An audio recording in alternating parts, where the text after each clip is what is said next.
Welcome to another video और ये है स्पाई एक्स फैमिली के सीजन 2 के एपिसोड 10 का रिव्यू। तो चलिए जानते हैं क्या हुआ कहानी में आगे स्पाई एक्स फैमिली के।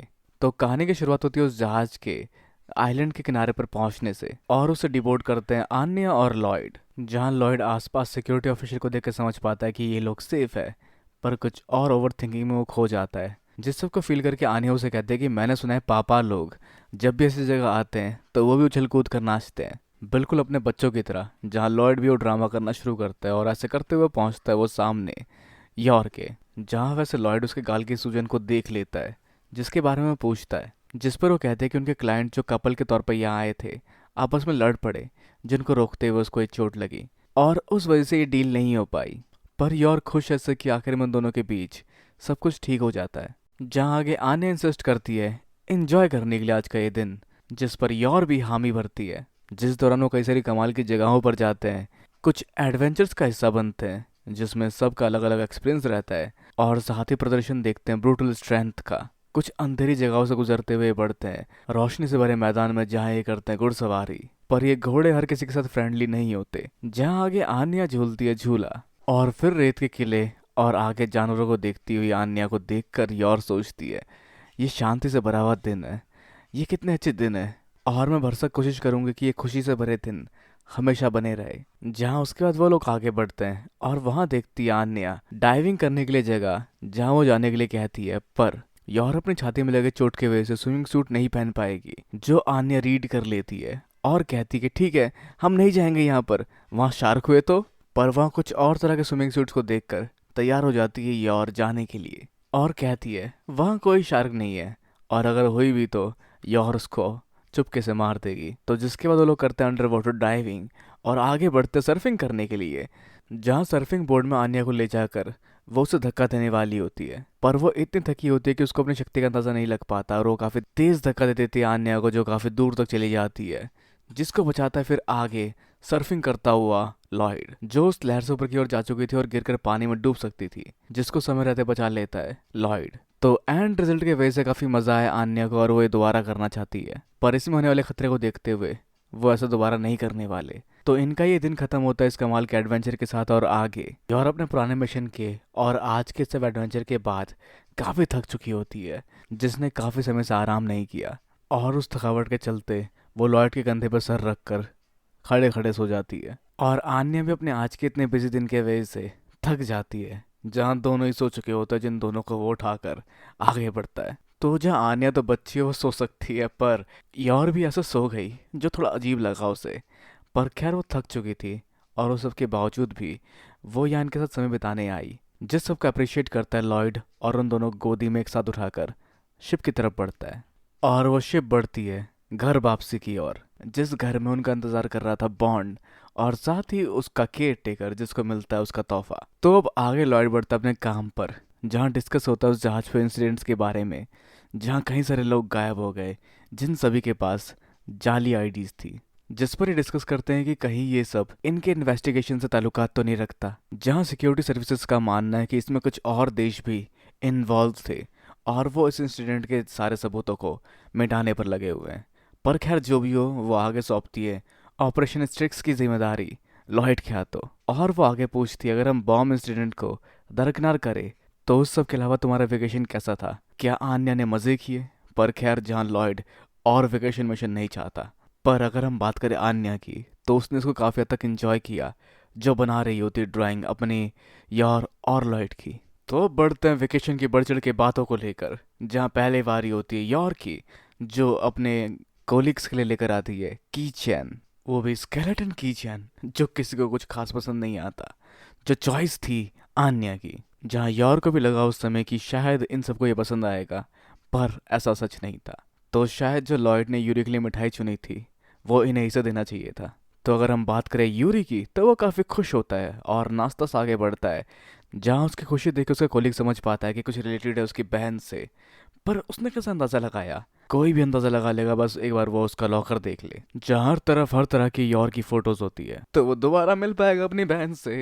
पर ये खुशी वाला मौका नहीं है, क्योंकि यहाँ लॉयड भी मौजूद होगा, जहाँ लॉयड भी तैयारी कर रहा है ये दिखाने की कि वो लोग एक बहुत ही खुश कपल है जिसे हर बार ऐसा करके दिखाना पड़ता है क्योंकि वो एक एजेंसी में काम करता है जिसके वजह से वो चालाक हो सकता है और समझ सकता है कि कैसे ये सच छुपा रहे हैं और इनकी शादी झूठी है, जिसके वजह से उसे मैचिंग पजामाज भी लेने पड़ते हैं। पर खैर जहाँ हम आगे बढ़ते हैं, आन्या के स्कूल में जिसके एंट्रेंस से सब अपने वेकेशन को डिस्कस करते हुए जा रहे होते हैं, जहाँ आन्या उन सबकी बातें सुन के काफ़ी हद तक खुश होती है कि वो उससे ज़्यादा कमाल के वेकेशन को स्पेंड करके आई है। जिस सब सोच के साथ वो आगे बढ़ते अपने दोस्त के पास मुस्कुराते हुए, जहाँ उसकी दोस्त उससे पूछते कि तुम कहाँ घूमने गई थी, और वो कहते तुम बच्चे हो, मैं विदेश होकर आई हूँ, मैं समुद्र में विदेश होकर आई हूँ एक लग्जरी क्रूज के ऊपर।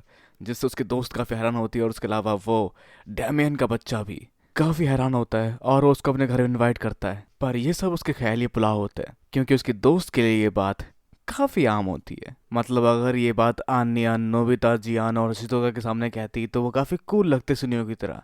पर ये लोग पहले से काफ़ी हद तक एलीट है और ये सबसे प्रेस्टिजियस स्कूल है इस देश का। जहाँ उसके साथ बैठी उसकी दोस्त अपने किसी किस्से के बारे में बताती है जहाँ उसे कोई फिल्म स्टार या कोई फेमस पर्सनैलिटी मिलने आया था, जिस सबको सुन सब काफ़ी हद तक फैसिनेट होते उसकी बातों में, जिस पर आन्या काफ़ी हद तक कोशिश करती है कि सब उसकी तरफ ध्यान दे और उसकी बातों पर अट्रैक्ट हो, जिसको लेकर वो कई सारी कहानियाँ बुनती और गढ़ती है कि ऐसा हुआ था वैसा हुआ था। वो वहाँ से उससे मिली थी जो एक खतरनाक असेसन था जिसका नाम ये बताती है, जो कोई रिकॉग्नाइज नहीं करता, और उसको वो बुन चुन कर ऐसा बनाती है कि कोई फॉरेनर स्टार था, और बहुत सारे तरह के झूठ बोलते ताकि वो लोगों का ध्यान खींच सके। पर इन सब बातों के बावजूद एक भी बात काम नहीं आती आन्या के, जहाँ उसकी उन सब कहानियों को लेकर उसका मजाक उड़ाया जाता है। जहाँ स्कूल की छुट्टी के बाद उसकी दोस्त उसको समझाती है कि इतना बुरा फील मत करो, और साथ ही एक बंदा भी आता है जो कहता है तुम्हें झूठ सोच समझ के बोलना चाहिए वरना कोई तुमसे बात नहीं करेगा। अब खैर आगे यूरी की एंट्री होती है इनके घर में और आन्या भी स्कूल से वापस लौटती है, जो अपने घर पर डिस्कस करती है, जहाँ उनसे घर वाले समझाते हैं कि झूठ बोलना अच्छी बात नहीं है, तुमने झूठ क्यों बोला, जो उसने सब कुछ बोला था बिल्कुल अपने पापा के मिशन को पूरा करने के लिए, जैसा वो नहीं कह सकती। जहाँ पर लॉयड भी सोचता है अपने दिमाग में कि अगर तुम्हें एक झूठ को सच बनाना है तो तुम्हें उसके आसपास की काफ़ी रिसर्च करनी पड़ेगी, उसके बारे में समझना पड़ेगा और कई सारी सच्ची चीज़ें जोड़नी पड़ेगी उस झूठ के साथ, जिससे वो झूठ और ज़्यादा कन्विंसिंग लगेगा। पर वो ना कहकर कहता है हाँ अच्छा ठीक है, पर तुम्हें झूठ नहीं बोलना चाहिए चाहे तुम उससे सबके सामने नज़रों में क्यों ना आना चाहो। और यहाँ पर बैठा होता है यूरी भी, जो कि अपने दिमाग में सोचता है कि झूठ बोलने वाले बेकार होते हैं, हमारे देश में कई सारे और बेकार लोग हैं जो झूठ बोलते हैं, पर मैं झूठ बोलता हूँ सिर्फ एक कारण के वजह से, जहाँ मैं ये नहीं चाहता कि मेरी बहन मेरी सच्चाई जाने और बेवजह टेंशन ले।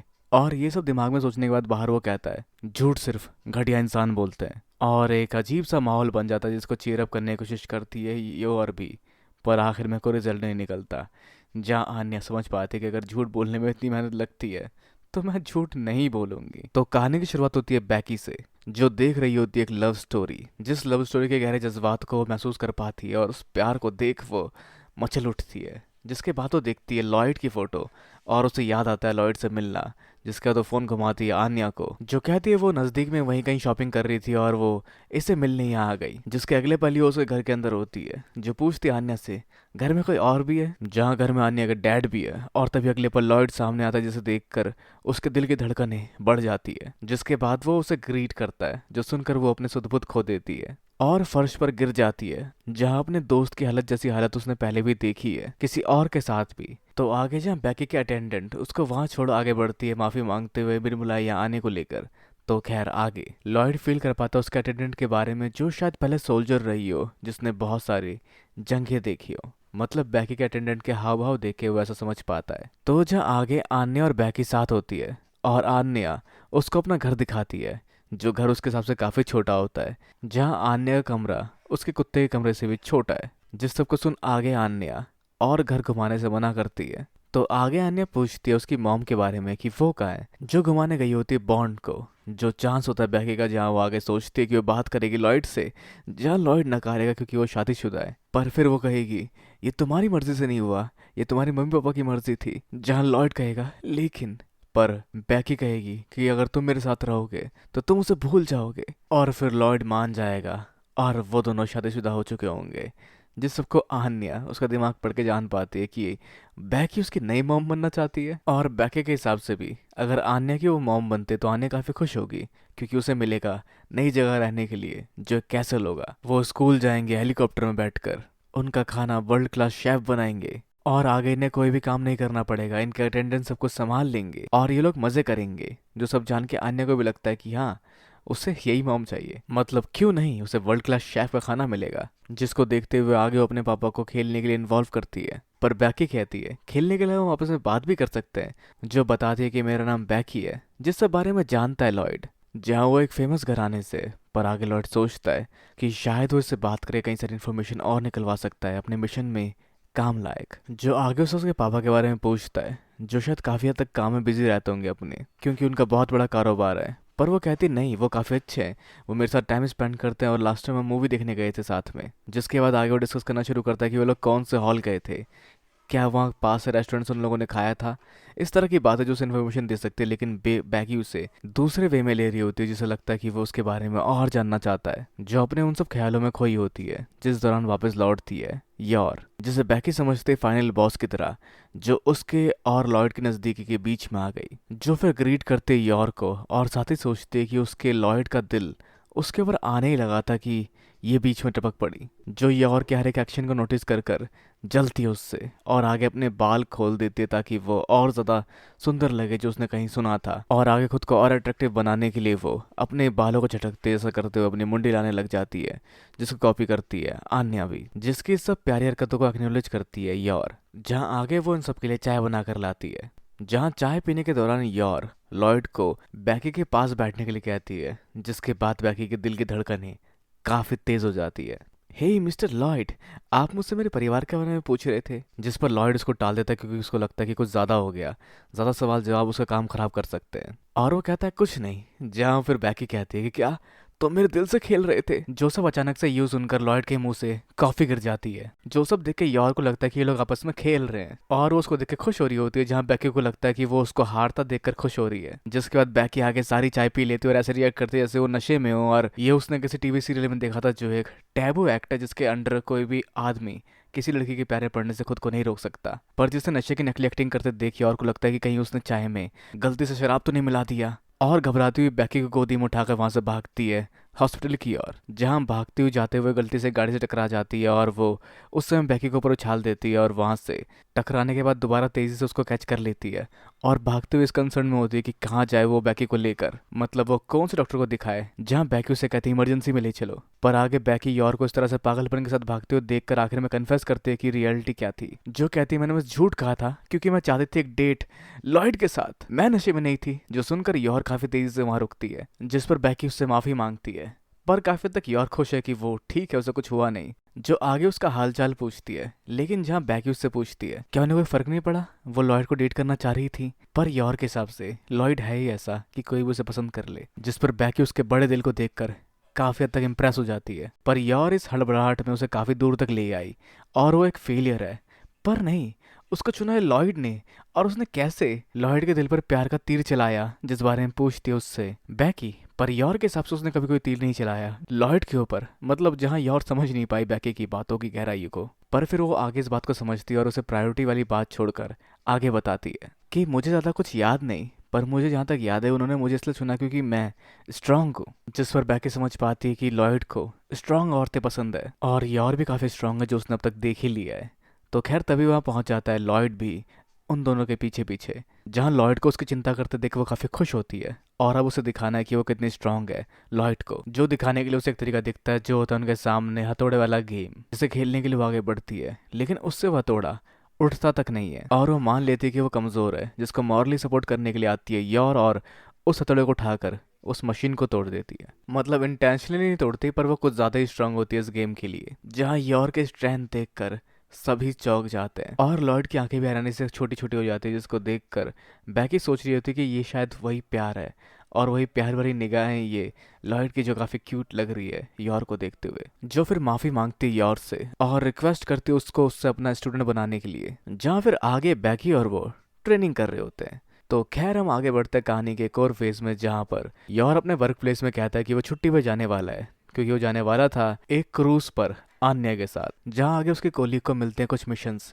जिसमें लॉयड उसको साथ में जाना था, लेकिन फिर भी वो उन मिशन को अकेले परस्यू करती है और सारे मिशन काफी हद तक अकेले करने का फैसला करती है। और जिस समय जहाँ लॉयड मजे कर रहा था अपने वेकेशन के, उस समय कोई मिशन कर कर इस दुनिया को और सेफ बना रही थी। जहाँ लॉयड के सिखाए तरीकों और अपने मेहनत के साथ उसने सारे मिशन को सही से अंजाम दिया, जहाँ वो सारे मिशन को परफेक्टली करते हुए आगे एक समय ऐसा आएगा जब वो उसकी बीवी का रोल भी इसी तरह बेहतरीन तरीके से निभाएगी। जहाँ ये सब सोचते हुए आगे बढ़ रही होती है, लेकिन तभी उसकी नजर पड़ती है एक टेनिस रैकेट की ओर, और उसे याद आता है वो दिन जब यार ने उसको टेनिस में हराया था। और उसको देख के वो समझ पाती है कि ये काफी नहीं है, उसे अगर फौजर बनना है तो उसे और मेहनत करनी पड़ेगी। तो जिस दौरान इस हॉलीडे में बाकी लोग मजे कर रहे होते हैं, उस दौरान ये ट्रेनिंग कर रही होती है। और फिर लॉयड लौटता है वेकेशन से, जहाँ दोनों की मुलाकात होती है और वो उसके वेकेशन के बारे में पूछती है, जहाँ लॉयड सोचता है कि आन्या के नखरे और उस बॉम्ब इंसिडेंट ने इसकी लगा दी थी, पर वो सिर्फ ये कहता है कि हाँ ज़्यादा कुछ नहीं हुआ।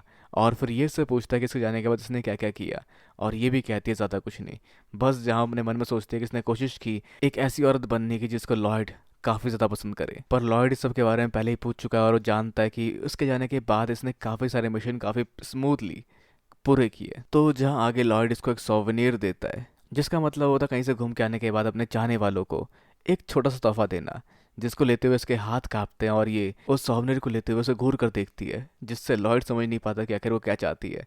पर वो थैंक यू कह के वहां से आगे बढ़ती है और मैं तुमसे प्यार करती हूँ जैसा अजीब गीत अजीब तरीके से गाते हुए वहां से उछलती उछलती हुई आगे बढ़ती है। पर वहां से आते लोगों की प्रेजेंस महसूस करके वो रुक जाती है, पर तभी उनके वहां से गुजर जाने पर वो दोबारा नाचती नाचती से आगे बढ़ती है। तो एपिसोड की शुरुआत में लॉयड बॉन्ड को वॉक पे ले जाना चाहता है, जहाँ वो आन्या को इनवाइट करता है, लेकिन आन्या कॉन्सेंट्रेट करके ओरिगामी कर रही होती है, जिस वजह से उसको डिस्टर्ब नहीं करता और सोचता है कि वॉक के बहाने वो ट्रेनिंग करवा लेगा आन्या के ना होने पे बॉन्ड की। तो आगे पार्क में वो ट्रेन करता है बॉन्ड को अपने इन्फॉर्मेंट के साथ, जिसने हाथ में सेफ्टी ग्लव्स पहन रखे होते हैं, जिस पर गो कहते ही काटता है बॉन्ड। पर बॉन्ड अनकंडीशनली उसको छोड़ भी देता है, क्योंकि जिस पर उसने हमला किया है वो उसका केयर टेकर भी था कुछ समय पहले, पर जो लॉयड के इंस्ट्रक्शन के विपरीत था, जिसमें वार करना था हाथ और पैर पर, और हमला की हुई जगह को छोड़ना नहीं था ताकि उस पर कोई और हमले ना हो पाए, और किसी वाइटल पॉइंट पे हमला नहीं करना था। पर खैर शायद बॉन्ड को ज़्यादा अच्छा ये सब करने के लिए, तो शायद अटैक ट्रेनिंग में वो अच्छा नहीं है, जहाँ कुछ और ट्रेनिंग करवाने के बारे में सोचता है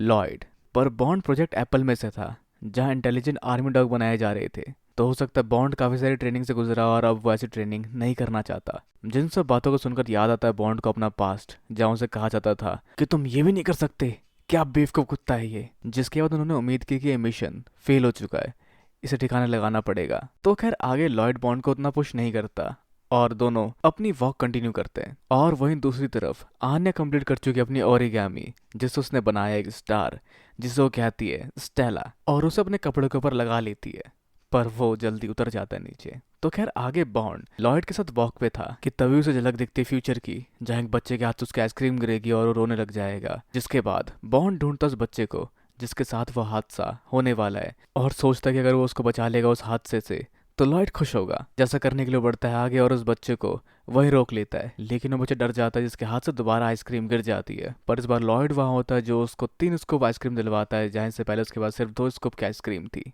जहाँ बॉन्ड के नेक इरादे काम नहीं आए, और वैसे दोबारा बॉन्ड को दिखता है भविष्य की झलकी, जहाँ एक साइकिल एक अंकल को ठोक देगी, और बॉन्ड दोबारा उस अंकल को ढूंढकर उनके जैकेट को पीछे से पकड़ लेता था कि वो साइकिल से ना टकराए, पर उससे वो काफी डर जाते हैं और उस दौरान वहां से वो साइकिल गुजर जाती है। पर लॉयड की नज़र में उसने उसे काटा है या काटने की कोशिश की है, जो अनएक्सपेक्टेबल है, और लॉयड दोबारा ट्रेन करेगा उसको। और अगर वही बॉन्ड साथ में होता आन्या के, तो उसके एक्शन अब तक प्रेस किए जाते, पर बॉन्ड यहाँ एक गुनहगार बन गया, जिससे बॉन्ड थोड़ा उदास हो जाता है। और आगे लॉयड भी उसके बारे में समझता है कि उसको उसने काफ़ी हद तक ट्रेन किया है और देखा है कि वो काफ़ी बेहतरीन तरीके से समझता है, तो बॉन्ड ऐसा नहीं कर सकता। शायद वो बॉन्ड को भी समझा नहीं, बिल्कुल आन्या की तरह। और उस दौरान एक और फ्यूचर की झलक दिखती है बॉन्ड को, जहाँ कबूतर किसी के शर्ट के ऊपर हक देता है, पर बॉन्ड आगे कॉन्सिक्वेंसेस समझता है कि अगर उसने उसको रोका तो वो बिल्कुल उस अंकल को बचाने वाला सीन हो जाएगा। और इतनी कोई बड़ी बात भी नहीं है, जहाँ बॉन्ड इस चीज को रिवर्स ना करने का फैसला करता है। जैसा सब सोचते हो उसको लॉयड देखता है, जहाँ लॉयड को लगता है कि वो बीमार है, उसे वेटनरी के पास लेके जाना चाहिए। पर तभी बॉन्ड को एक और विजुअल आता है, जहाँ पे कोई डेजी डेजी चिल्ला रही होती है, जहाँ डेजी एक घर के अंदर होती है, जहाँ आग लग चुकी होती है। जिस तरह बॉन्ड लॉयड को ले जाने की कोशिश करता है, लेकिन बॉन्ड को वो रेजिस्ट करता है, पर फिर बॉन्ड उसकी तरफ सीरियसली देखता है, जिसके बाद वो बॉन्ड को थोड़ी ढील देता है और उसका पीछा करते हुए पहुंचता है एक ऐसी जगह जहां आग लग चुकी होती है। जिस जगह बात करता है लॉयड की सब बाहर निकल चुके हैं, जहां उम्मीद ये होती है कि सब लोग बाहर निकल चुके होते हैं, पर बॉन्ड अपने भविष्य की झलक को याद कर अपने पट्टे को काट कर अंदर की ओर भागता है और लॉयड भी उसके पीछे जाता है, जहां उसको उम्मीद है कि उसने किसी को सूंघा होगा अंदर, जिसका पीछा करते हुए वो भी अंदर जाता है और अंदर बॉन्ड को देखता है जिसके ऊपर एक जलती हुई लकड़ी गिरने वाली होती है, लेकिन लॉयड उसको लात मार के किनारे कर देता है और देखता है उसने एक पपी को बचाया है जिसका नाम डेजी है। जिसके बाद आगे वो बाहर निकलने की तैयारी करते हैं, जहां सब जगह आग लगी देखकर आउटडोर स्टेज की तरफ जाने की सोचता है लॉयड, जिसके लिए वो किसी कमरे से होते गुजरने वाला होता है, लेकिन उसको बॉन्ड वहीं रोक देता है, जिसका मतलब लॉयड नहीं समझ पाता, लेकिन उसके पीछे कारण था कि उस घर का फर्श जल्दी जल के गिरने ही वाला था, तो आगे शायद इन्हें बचने के लिए खिड़की से कूदना पड़ेगा। पर बॉन्ड को हफ्ता देखकर वो उसके लिए थोड़ी हवा जमा करने के लिए एक पन्नी उठाता है और उसमें कुछ एयर जमा कर लेता है, जिसका इस्तेमाल शायद हवा ना मिलने पर वो करने वाले होते हैं। पर खैर आगे उन्हें एक बैग मिलता है जिसके अंदर उस पपी को बंद कर देता है ताकि उसको कैरी कर सके, और लॉयड बॉन्ड से कहता है उसको फॉलो करने के लिए, और इस तरह से दोनों साथ में खिड़की तोड़ते हुए उस जगह से बाहर निकलते हैं। और आगे वहां खड़े अंकल जान पाते हैं कि ये डॉग अंदर इस बच्ची को बचाने गया था। पर जिस सब भाग दौड़ में बॉन्ड की पीठ पर आग लग जाती है, जिसको बुझाने के लिए उसको पानी फेंका जाता है और वो सिकुड़ कर पतला सा हो जाता है, जो फर के अंदर इस तरह से छिपा हुआ था, जहां लॉयड ने उसको इस रूप में नहीं देखा था क्योंकि उसने आज तक उसको नहलाया नहीं था, जो काम मोस्टली योर करती है। और उसको इस रूप में देखकर लॉयड अपनी हंसी रोकते रोकते रोकता है। पर खैर बॉन्ड तभी वहां से कुछ और भागकर आगे बढ़ता है, जिस तरह वो एक टोपी पहने शख्स की तरफ बढ़ता है और उसके पैर पे काट लेता है, जो सब लॉयड देख पाता है। और आगे वो बंदा अपने बैग से एक चाकू निकालता है, जिसके दौरान उसके बैग के अंदर रखे तेल और माचिस के डिब्बे गिर जाते हैं और वो चाकू से वार करने वाला होता है बॉन्ड के ऊपर कि तभी वहां आता है लॉयड और अपने गुस्से से उसको बेहोश कर देता है और समझ पाता है कि इस सबके पीछे यही शख्स था और इसने यही नहीं कई सारी और जगहों पे भी आग लगाया है। तो लॉयड बस उसको वहां बांध देता है ताकि बाकी काम पुलिस खुद कर ले। तो आगे डेजी मिल पाती है अपने मालकिन से और एक हैप्पी एंडिंग होती है। पर लॉयड वहां से निकलने की सोचता है क्योंकि वो नहीं चाहता कि उसकी फोटो अखबार में आए, जैसे वो बॉन्ड के लिए भी कहता है। पर बॉन्ड चाहता था कि उसे इसका अप्रिसिएशन मिले और बहुत सारी चीजें मिले। पर बॉन्ड को अप्रिसिएशन के साथ साथ डांट भी मिलती है क्योंकि लॉयड ने उसको कहा था हमेशा हाथ पे काटने के लिए, पैर पे नहीं, ताकि वो हाथ का इस्तेमाल हथियार निकालने के लिए ना कर सके। पर इस डांट के बारे में शायद उसने सिर्फ सोचा था क्योंकि आगे लॉयड उसे कहता है कि ज्यादा अपने आप को पुश मत करो क्योंकि कोई है जो तुम्हारा घर पे इंतजार कर रही है और अगर तुम मारे गए तो वो काफी ज्यादा दुखी होगी। जो बात कर रहा होता है आन्या की, जहाँ आन्या और उसकी मेमोरी काफी हद तक फ्लैश होती है और आगे लॉर्ड भी माफी मांगता है उससे उसको इतना पुश करवाने के लिए, और साथ ही वो उसको भी रिकॉग्नाइज करता है एज अ फॉर्जर। और आगे वैसे लॉर्ड उसको सभी डॉग पार्क घुमाने ले जाने वाला होता है क्योंकि वही था जो वेकेशन में नहीं घूम पाया। और वैसे घर पर आन्या और योर साथ में ओरिगामी कर रहे होते हैं, जहाँ योर बनाती है पेंगुइन, जो मुझे तो पेंगुइन लगा लेकिन आन्या को समझ नहीं आया कि वो पेंगुइन है। पर फिर आन्या को इम्प्रेस करने के लिए वो एक लंबी सी लड़ी बनाती है इंसानों की, लेकिन उसने कुछ ज़्यादा ही काट दिया उस पेपर को। और खैर तभी घर वापसी करते हैं बॉन्ड और लॉयड, जहाँ भीगे हुए बॉन्ड को देखकर आन्या कहती है कि वो सिकुड़ गया, जहाँ पूरी कहानी को लॉयड कवर करता है कि किसी ने गलती से बॉन्ड के ऊपर पानी छिड़क दिया। और वैसे बॉन्ड के भीगने के बाद उसकी आवाज़ भी थोड़ी सी चेंज हो जाती है। और वैसे आन्या लॉयड के दिमाग को पढ़कर जान जाती है कि ये कहाँ से आए हैं, इन्होंने मदद की आग लगी जगह पर, जिससे वो काफ़ी खुश होती है और दो स्टेला बनाती है, जिसमें से एक लगता है बॉन्ड को और एक लॉयड को, जो उनके वॉक को पूरा करने के हार्डवर्क की वजह से उसने उन्हें दिया है। पर रियलिटी वो जानती है, जहाँ लॉयड ही सोचता है कि काश ये असली स्टेला भी ला पाती। तो खैर आगे ये लोग करते हैं डिनर और इस तरह से ये दिन आगे बढ़ता है, जहाँ सभी अपनी अपनी तरफ से मजे कर रहे होते हैं, चाहे वो डॉर्मेट्री यानी कि हॉस्टल हो, या आने के दोस्त, या योर का भाई, या फिर कोई शातिर स्पाई जिसके दिल में कोई बसा हुआ है, या किसी के दिल में बसने की चाह लिए ख्याली पुलाव पकाते इन्फॉर्मेंट्स। वैसा ऐसा कुछ तो कई बार मैंने भी सोचा है। तो इस सब के साथ ये सीजन शायद खत्म हो चुका है क्योंकि आगे हम देख पाते हैं पुराने एपिसोड्स के रिकैप्स। तो अब मिलेंगे शायद नई सीजन में स्पाइक्स फैमिली के। और अगर आपने एंजॉय किया तो नीचे कमेंट करना बिल्कुल ना भूले, इस वीडियो को लाइक शेयर और सब्सक्राइब करना भी बिल्कुल ना भूले। तो अगली मिलते हैं अगली वीडियो में। Sayonara and have a nice day.